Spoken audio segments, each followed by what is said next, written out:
back to grade 3. If you were in my class, you too received a green multiplication pencil that looked fun, but in reality it was your lifeline in math. Since it had all the times tables on it, there was no need to memorize them. All I had to do was never, ever sharpen it. What techniques was I taught to help me remember my times tables? There was Mad Minutes, and more Mad Minutes, and that's about it. If I couldn't memorize them, I would need to figure it out longhand, or I could use my fingers, or I could draw out little groups of X's or circles and group them and count them, blah, blah, blah. Drawing all of those darn little circles on a test ate all of my time up, and I always had to count them over again, and over, and over. I first want to recognize the vast differences between North American math curricula and Japanese curricula. By the 8th grade, Japanese students have moved on to complex math that North Americans couldn't dream of completing at such a young age. They are on average 2 years ahead of us in math levels. How is this possible, you might ask? Isn't math a universal concept? Yes, but it is how we are teaching it that is detrimental to the learning of our students. The Japanese curriculum focuses on less topics per year, covers them more in depth, and teachers will not move on until each student has mastered the topic. Sure, this may take more time short term, but once a student has mastered something, there is no need to reteach it in the future. This idea of mastery learning is important because topics are usually not repeated in another math class the following year in Japan. Because there are so many different matters covered throughout the year in North America, the material is very unfocused, broad, and redundant. In North America, curriculum returns to the same topics year after year. This causes teachers to not be as concerned if a child does not fully understand something, because they will get more exposure to the matter in a later course. Let's take a look at how Japanese students master their multiplication tables earlier through a process called multiplication ladders.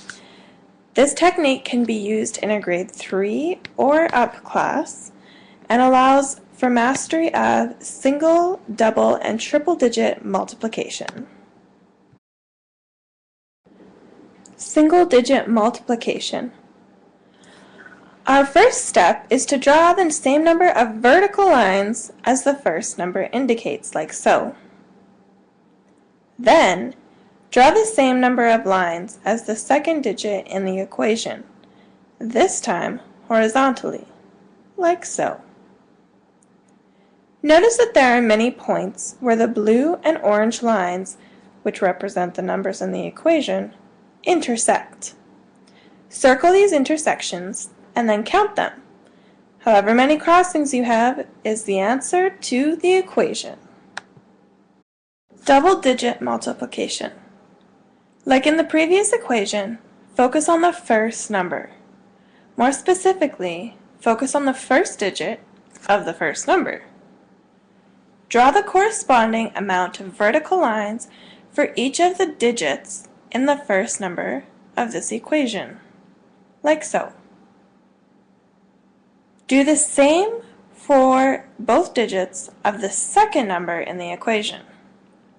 Only draw them horizontally this time. The next step is a little different. Remember those intersection points?